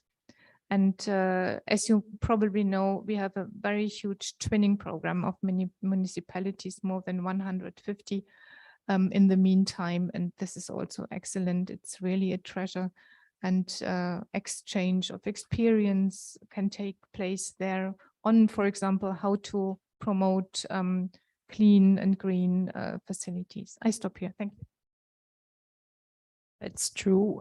We have also encouraged many little municipalities and cities to take part in this program, and I can only praise this is with a less bureaucratic burden, and it's easy to access. So yeah, thank you very much for this, for the national platform, but also for the accessibility of funds on a very small scale level, easy for municipalities. So Irina, European Climate Foundation, and how can you and how do you come into the reconstruction situation, and what does it mean for you, for the authorities? Please tell us a bit. Thank you very much. I think we all mainly understand what has to be done in different sectors in Ukraine and in cities. We understand what is it to live in a quality life and kind of good industry and good economy. The question for Ukraine is, how do we get there? And I want to highlight some kind of key messages. The first one is about the energy sector. And what has been happening now is a very positive shift that decentralized small-scale renewables are winning hearts and minds of Ukrainians and local authorities. But we need more actions and financial instruments to really scale it up. Over this winter, the security actually was the main reason why Ukrainians and municipalities were actually looking at this energy, and those which were equipped were in a much better situation. And with support of civil society groups, there were several pilot projects put up, and many more are now in the process. And the results are tremendous. So first of all, it's economically viable with the current tariffs. So actually municipalities, when they have at least one project in place, they're thinking about kind of building more on their own. What they need, what they talk about is like to have a simple access to concessional loans to make it happen, because small communities don't have it. And the interest rates are huge and they have limitations from the budget. So the question is, how do we make these funds accessible to them to implement projects that they're really eager to implement? And we have hundreds of requests towards our partners in Ukraine to make it happen. So that's the first one. The second one is more reflection from kind of my previous work in the government in the Ministry of Environment. And it's that EU integration reforms and regulations which we have to implement are critical for green recovery to happen. But actually a lot of reforms and changes have to happen outside that agenda, and they're also critical. So just to give some examples, we've spent 1 year with OECD looking at how environmental funds spendings look in Ukraine. And there are simple but really tremendous developments for efficiency, transparency that could be implemented to make it happen. Just as an example, the classification, how local authorities can use environmental funds is outdated from 1990s. It doesn't have climate mitigation and adaptation at all as measures. So these kind of small changes, they can bring very big systematic changes. Or for example, we have development of ETS as one of the key environmental integration reforms to be implemented. But what do we do with environmental inspection? There is no regulation or directive on environmental inspection. But if we don't reform it in Ukraine, like these are the very basic changes which actually create better business climate, better anti-corruption procedures, a green recovery and rule of law. So the message is to be very careful and wise in setting priorities on Ukrainian side and from international community, like what do we take as the first steps and how we actually build up so that it's, you know, builds up one on another and not like more comprehensive systems come on top of empty field. The third one is about need for development plan for Ukrainian institutions, how we make them stronger. I worked in NGO society for many years and I was very critical to the government. Then I went to the government, and when I watched how understaffed the ministry is, how many tasks we have, like 3 people for the whole waste management reform sector, like 2 people for all the climate policy issues. It's just not possible to do that. And there are many very much brilliant people. There is a big eager to do reforms, but without like stronger institutions and capacity, it's also just not possible. And the same goes about cities and local authorities. They've lost a lot of capacity during this war. It was not big already. And we have hundreds of cities which actually have to rethink the whole new vision, new principles of development, and how do they come up with it if they like, I don't know, never been abroad, don't interact and don't have access to all this new knowledge. So we really have to be creative in setting up the system, how to penetrate all the international support knowledge. I have European friends asking me, so how can we help to support Ukrainian like authorities or companies? And we came to idea, why not to have, you know, like volunteer program that Europeans can come for a year and be settled in our institutions and work with them through a learning by doing process, and through that actually building it from inside. And the last one, during the war and in the recovery process, we shouldn't forget the nature. And the Ukrainian nature protection parks are in desperate situation now. They actually lack even basic operational funds to cover the needs, the firefighting and all the really basic stuff. We also have cases, I don't know, yeah, Swedowets construction, taking up slowly the virgin forests and very important biodiversity areas. We have cases of conflicts in the agriculture sector, because less lands which can be used in the east and south actually put additional pressure on the lands on the other territories of Ukraine, and that's usually biodiversity areas. Yeah, and all the other cases. So that's extremely important not to forget also this part of the green recovery. Thank you. In the next round, I would ask you then, Irina, how would you react if the EU hopefully comes up with a tough conditionality? Because part of the money can only be given if certain standards are implemented. And I have my doubts that we are strict enough on that, but this might be my personal view. So, Rainer Pero, you would be the next one for the first round now, sharing your experience and what's your expectation on how do we rebuild Ukraine better with a good governance, please. Thank you very much, Viola, for having me here. A few words on the German-Ukrainian Chamber of Commerce. The German-Ukrainian Chamber of Commerce belongs to what we call Auslandshandelskammern in German, seen from a German ministry perspective. We usually have a member organization at where we are, offering events, information, and advocacy. And we also have a service part. And now I've mentioned advocacy, and that is basically reminding authorities of good governance. That's what we do. 160 member companies, they organize themselves into 9 committees around the most important issues that German companies and German investors have. And as said, advocacy, we write about a letter per week to the Ukrainian authorities, the government, agencies, ministries, about things that aren't working properly. And because things working properly and smoothly, that's a precondition for foreign companies to invest. And what we can see is that there are problems. Of course, there are lots of problems. We all know, all of us who talk about Ukraine know that Ukraine has made a lot of progress, in particular since 2014. The sense of urgency that was brought to Ukraine through the annexation of Crimea has turned Ukraine into a better country in many ways. There has been progress in terms of corruption and also in terms of good governance, but there is still a long way to go.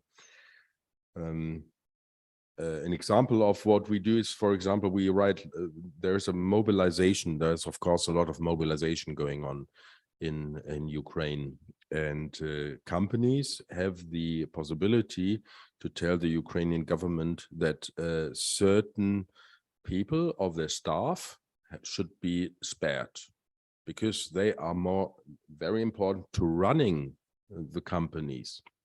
And of course, running the companies successfully is a precondition for them to be taxpayers. And of course, paying taxes is very important for Ukraine. And we can see that this process isn't working very, very smoothly. It's pretty hard to see why. What is not working, but I have the impression that there is a lack of resources, really. There aren't enough staff in order to process what the companies have given to hand it over in terms of documents, which underlines, I think, the need for us to address this issue, to help Ukraine building the capacity for good governance. Now, you introduced me as someone who is relatively new on the job. I've been on my job now for almost since January, actually, as the new director of the German-Ukrainian Chamber of Commerce. Haven't been to Kiev yet, doing my job from Berlin. And I come from a position as director of the German-Danish Chamber of Commerce. Quite a jump, of course. And what struck me when I looked at the issues here was that Denmark is such a great example of good governance and of what good governance can actually do to a country. And it's not just sustainability, it's everything, basically. So good governance in Denmark makes Denmark the best country to do business in, according to many tables, many rankings. And it's also a country that is very sustainable, and it's a country that is very successful in turning policy into action. And turning policy into action is what investors need and what the environment needs.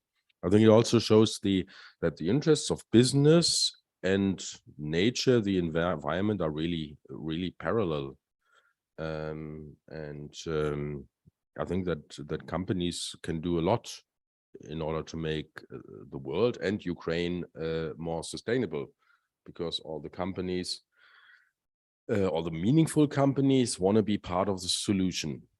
And all companies, or 99% of all the companies, have understood that the protection of climate action is the most important task that we have, that mankind has for the next generation also. And companies want to be part of the solution. And therefore, it is very important for Ukraine to have practices in place in order to promote the investment of foreign companies, of Western companies that bring efficient procedures, efficient processes to bear in Ukraine. But really, what worries me most is the capacity of bureaucracy, of the administration, to process all this. I was recently at a conference where they talked about the possibility of absorption. The absorption is is very difficult because we're talking about unprecedented levels of investment into Ukraine. Would be my first connecting question or following up question, exactly this, because I was in Moldova last week, and there we have a similar situation. We have not a war, but we have a poorly understaffed and so far rather poorly and bad financed and paid authorities, staff in the ministries, institutions, and so on. And we started, and they accepted it, to have a salary top-up program, and it worked extremely well. The environment of the jobs have completely changed. They attracted young, good, well-educated people from domestic, but also from international position. I was surprised to see this. The team, the atmosphere has completely changed, and everything which is related to the accession process has a different spirit. So I know in 2014-15, we have offered that to Ukraine, and it was rejected because they didn't want this. They weren't too keen. They rather would like to have and keep their poorly paid staff, because then it is easier to bribe them in the authorities. It's much easier to rule a country when you have people who you can steer from outside. So my question is there an idea, is there already like a concept of capacity building in Ukraine, and how much is the IB or also the BMZ involved into this? What would this mean? I mean, of course, we cannot just do the top down. We need the acceptance of the Ukrainian government, and I do hope this time they understand that this is necessary. But it was interesting, as I said, Moldova runs on this program so well, and I'm curious. Capacity building is a precondition of a good corporate governance, as you said, but also for accessibility of finance. How would this look like for Ukraine? Maybe both of you. Thank you. I mean, I think that is one really of the key challenge we have. I mean, one thing is going to find the money. The Commission and the World Bank estimate the need to rebuild at 411 billion euro, which is huge. Now, that is one challenge to find the money. But the second one is the capacity building. Before the war, the three IFIs together, we used to lend something like 3.3 billion, 3.5 billion. And that was difficult to absorb. Today, if you want to reconstruct, you're going to be something like 15, 20, 30 billions per year at least. And that's going to be a huge challenge. Now, we know that. We have this agency, it's a pity that Mustafa is not here, but we have this agency that put up, and EIB has put together 100 million. We put a budget of 100 million to support the capacity building in Ukraine, but it will be a huge challenge. Now, one thing is people are not paid enough, and that's a problem for the budget, because that's when you speak to Ukrainians, they agree on that, but they say, well, it's a problem to budget. Maybe the IFIs and donors, we can help them to pay these people better, because also it's avoid corruption, and that's going to be key. So it's a huge challenge, and it's at the central level of the government, but it's also in the municipalities, and we have to do something there. But I think we are aware of it. Mustafa, who's not here, is very much aware of it, and the IFIs and the donors are aware of it. So we put money aside to try to help to build this capacity, but it's a huge challenge. Yes. Yes, thank you very much. I can only agree, and I think you mentioned it as well, that resources, human resources, are really are crucial, and they are scarce. I have been to Moldova as well, and I think it's still an issue. And but in Moldova, for example, via GIZ, we have established I think we call it, it's a kind of an open administrative fund, which means that the government of Moldova can identify short to medium term needs in special things, maybe IT or energy or something, which they themselves have not at hand at the moment. And then via this fund, an expert can be found, could be in Moldova itself, or maybe from other countries. And they were very grateful for this, because it's not bureaucratic or not over bureaucratic, I hope, and can identified needs can be met very, very swiftly. In Ukraine, I think the situation is a bit different. What I experience, because I have other backgrounds as well in development cooperation, we have a strong administration, we have strong ownership. People are well educated compared maybe to other regions in the world, and they have clear ideas, maybe not always coherent, but they really have clear ideas, and this is absolutely valuable. And I really would like to stress one point. Ukraine is a country which now at the same time has to think about and reconstruct and repair and rebuild and implement the reforms to be integrated into the EU in a situation of war. And I think this is really a situation which is unprecedented, and they have my full respect for how they are doing that, and this should not be underestimated. Nevertheless, of course, we have to support them in capacity building, especially in the terms of also governance. They set up anti-corruption institutions. It's really, really important to make sure that they have the necessary resources, as you said, and that they are able to enforce and able to be viable on all levels. Sorry, we're lacking one microphone. And to Irina, the next question is what I've said already in the first round. So, the threat on Svidovets, maybe not everyone is aware of. This is one of the lovely oligarchs trying to build up there in the Natura 2000 zone, full-scale ski resort with 20,000 accommodation places. This is absolutely unacceptable, and it goes against all environmental and ecological standards. It's in the Carpathian. It's a lovely scenery. I've been there last year. I've spoken to the activists very bravely fighting against this project. Not easy. They're, of course, threatened by Igor and his friends, and there are a couple of other people really pushing them in a very unfriendly manner. So having this in mind, I guess this is not the only project, but during wartime, they are going on with building this, preparing the ground for this horrible environmental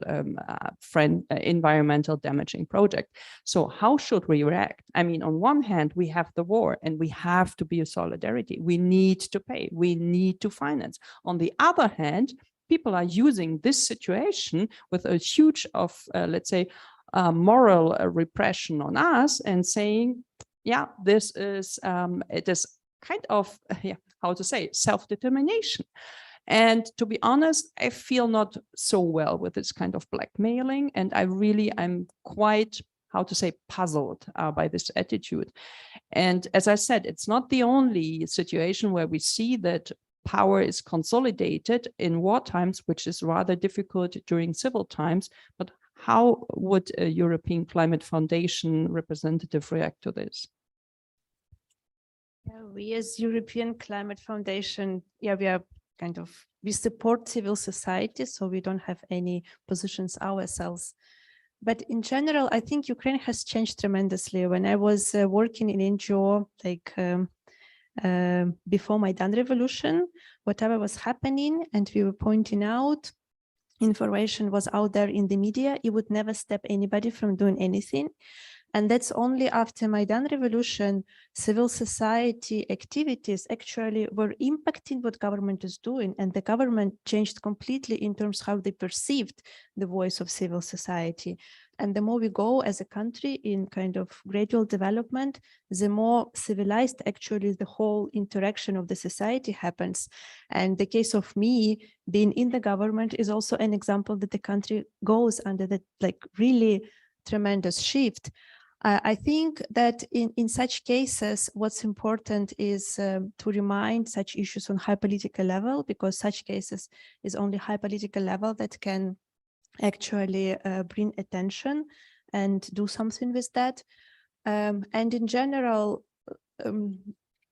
stronger institutions which actually follow the procedures and environmental impact assessment. Again, like when we have all these EU procedures, which are very heavy, and then we don't have capable and enough staff to work on it comprehensively, then like it also opens the door to less effectiveness, efficiency, and some kind of like sometimes it's not corruption, but not this case, but in general, it's just like not paying the right attention or not having the right skills to follow the issues, which leads to bad decisions or bad consequences. Yeah, so stronger institutions and stronger calls from European international partners on kind of issues like this.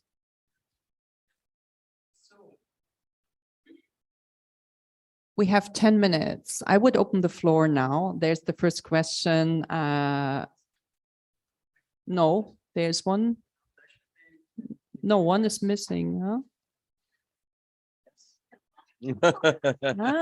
One was hiding, okay. Why are we doing this game here? Okay, good exercise. Well, thank you. Oksana, yeah, you want to take the... Yeah, thank you. Oksana Haas, still researcher. 2 years ago, the director of the board of the Basel Institute of Governance in Paris at the Global Integrity Conference of the OECD mentioned that Western companies lack capacity to access hyper-fragile markets. And Ukraine is one of them. So I would like to turn the question that it's not possible to stabilize all those markets. And also Denmark is too small for everyone to enter it and profit, how nice it is. But still, if the West is not prepared for entering these markets and working with them, then it's opening a floor for other actors like authoritarian ones that we don't want to have them. So my question is, do you perceive in your organizations or among the businesses that there is something done in terms of governance to be more flexible and to be more anticipating for working with the countries like Ukraine in a war now? Although, as you mentioned nicely, that despite the war, Ukraine has a lot of capacity and a lot of administrative substance and also functional institutions that are doing not only good work, but also implementing reforms. So I would like to turn the question and ask, what in terms of flexibility is done there? You want to immediately react? Please, go ahead. Well, I believe this is a very good point. Of course, it is quite a stretch for Western companies to contemplate investing in Ukraine. We have quite a few investments now that we are seeing, and Germany provides quite an interesting instrument, investment guarantees for companies. You can get an insurance against war damage. In effect, can be insured against Russian missiles flying into your factory. And companies are taking out this insurance, but we are seeing, but the companies we are seeing doing this are the companies that are already there, and they are putting forward investment plans that they already had in their drawers, and I can't see companies that are fresh, new to this market. And of course, this is a risk question. Of course, as long as there is a war, and of course, after the war, there will be the possibility, the big question of how do we, of the safeguard, of the security guarantees, if you will, so that the risk gets smaller. And I think we need to, all of us in the West needs to think about incentives for companies to enter the market, to invest millions or billions of euros or dollars into this market, because companies that have to answer to their shareholders and the pension funds that have invested into these companies, they cannot, can in many cases not take the risk. That's why we asked the EIB what kind of incentives, and then BMZ, what kind of incentives could this be for companies and other investors? Thank you. I mean, I mean, honestly, we speak to many companies and they all are interested to go there. It's not by generosity. I mean, if you're a constructor country for 400 billions, there's a lot of profit to be done. So I was in Sweden last year and last week, yes, I spoke to many companies. They have a huge interest to go to Ukraine because that's where they're going to make a lot of business. Now, it is also true what you said, but I mean, there need to be some kind of guarantee. So they are hesitating a little bit. So it's important that on the national level, also on European level, we will be able to give them some kind of guarantees. It's also important for Ukraine because every time Ukraine try to import something, they have to pay cash today. So it's kind of import-export guarantees, trade guarantees are also important. So that is one thing. I like very much what you said about authoritarian states. We have made procurement rules quite strict in Europe today.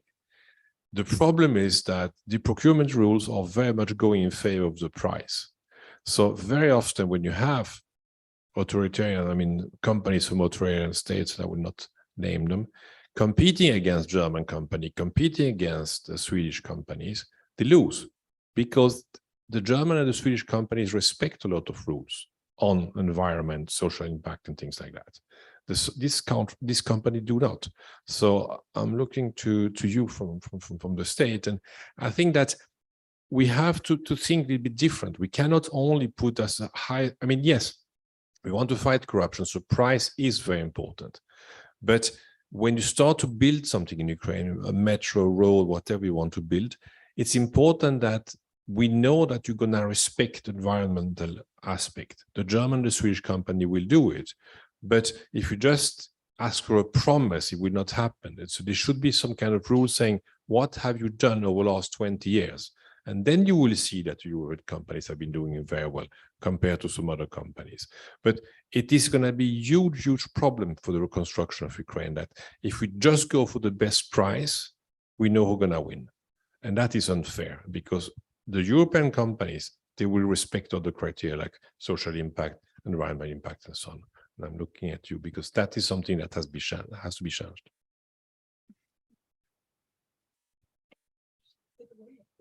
Okay. Yes, thank you very much. First of all, I would like to underline and echo that we also see a huge interest by companies to in investments in Ukraine, which comes along with the, I mean, understandable prudence at the current time. And but the interest is also there because there are, I think, strong business relations they can build upon from before the war. And my second point is I agree with you with the procurement rules. I think this is something we have to talk about. And the good news is that the next reform conference on Ukraine, which takes place in London in next month, will focus on this issue, how to make sure that the private sector is going to invest in Ukraine, because this is also clear, without private funds, the reconstruction cannot happen. Public funds are not enough, and we really need the private investments. So all the questions maybe which you also raised about how to create incentives for investing in fragile states or in states still at war, I think will hopefully be raised there.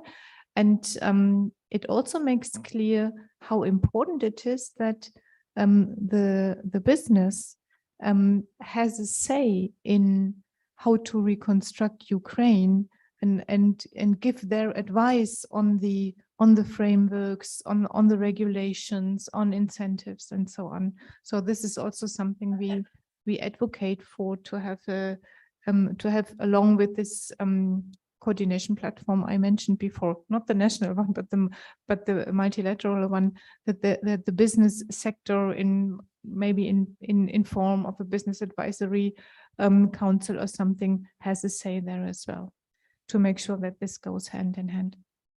Very well. Maybe one more question before I hand over to Irene to give us the summary of what we have heard today. Is there one more question here in the room? Otherwise, I have an online question which we have so far ignored, which was not very polite. People then after some time they give up. And let me just, so I live in Ukraine. A rocket fell near my house. I'm a primary school teacher. Recently, I took part in the All Ukraine competition Climate for Our Children, where it took the first place. As a teacher, I conduct many lessons on various topics, for example, how waste affects the pollution of the planet and others. Are there any other organizations that help schools, teachers, and children? Irina, do you have an idea? Is there anything on? There is a lot of support, and actually, like, yeah, before the war and over this time, there are a lot of charity and foundations and a lot of direct cooperation. So my advice is just on ways to go and contact organizations which kind of actively working and ask what are the possibilities. Yeah, because it's like multiple from different fields. We don't work as a European Climate Foundation in that area. Yeah, but if there are organizations who are working on green recovery in the cities, then you are very welcome to contact us. Okay, if there are no more questions from the room right now here, then I would each of you give you, or so as we did in the first panel, 30 to 50 seconds for a final remark before I hand over the microphone to Irene. Jean-Eric, Yes, what is your conclusion?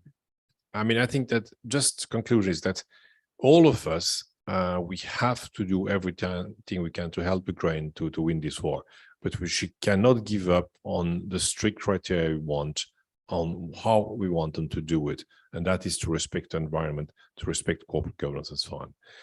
There is one thing, I think we have a chance. It is the people of Ukraine who are going to win this war. And when we speak to them, we have to tell them after this war, it's your country. Don't give it away again to a few oligarchs and things like that. And that is a message. We have to be very constant on that. You're going to win. The people of Ukraine is winning the war. You're going to win. Don't give your country back to somebody else after if you win the war. Wow. What shall I say after these words? Very good.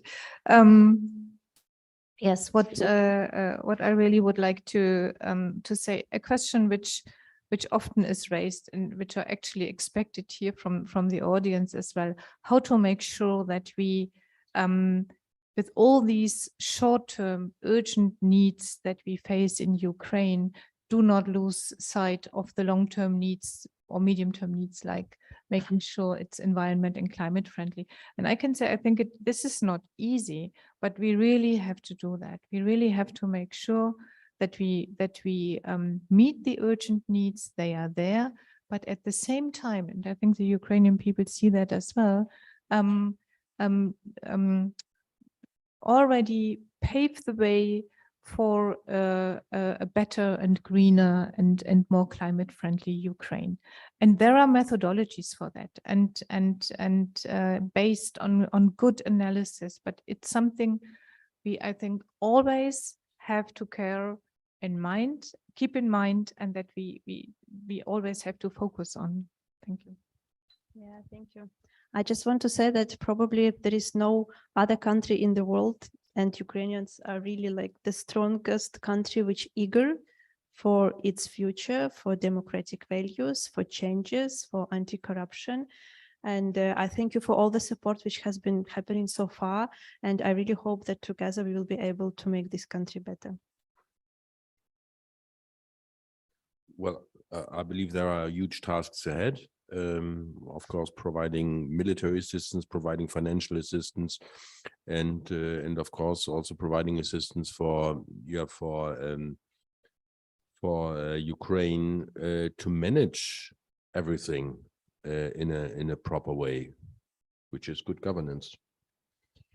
Absolutely. Irina, I can only agree 100% with you. Ukraine is definitely a role model for a super resilient society. And being in Ukraine last year 5 times, I can only admire each and every one. I mean, this good spirit, this positive and optimistic outlook every time you face. When you cry, Ukrainians hug you and say, wow, we will win, don't worry. Yeah. So you think, no, it's the opposite. We have to encourage you, but the strength of the people is terrific.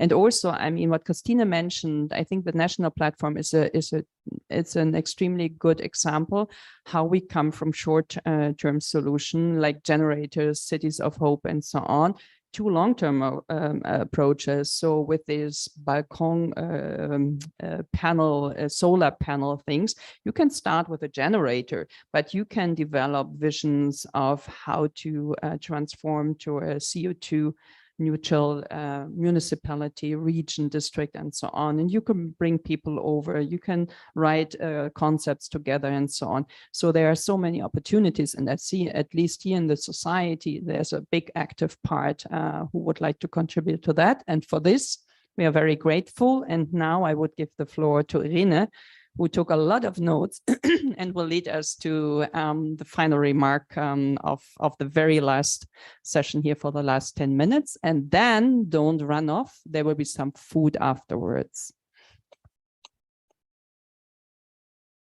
Yes, thank you very much, Viola. Indeed, I've taken a lot of notes. I'm very impressed about all the thoughts that we have collected. And just to tell you that we are going to look at all these notes and messages and put them together in a paper that we will prepare together and which we will also share with you. So if you're interested, you can comment on this paper, and we will then distribute it with an open letter to the participants of the London conference on Ukraine's recovery, hopefully to be noted there. So let me now summarize the key messages. So the first ones is that although there is room for improvement when it comes to the governance framework in Ukraine, we also acknowledge that a lot has already been done that can be built on.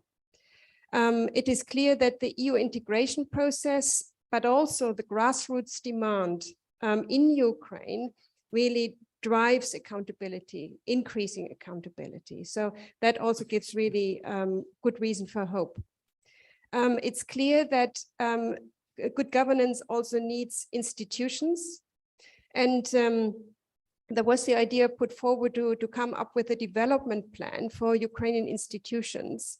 For example, environmental inspections to relate to the main topic of today. And that this, of course, also needs capacity building. So something also for donors to invest in.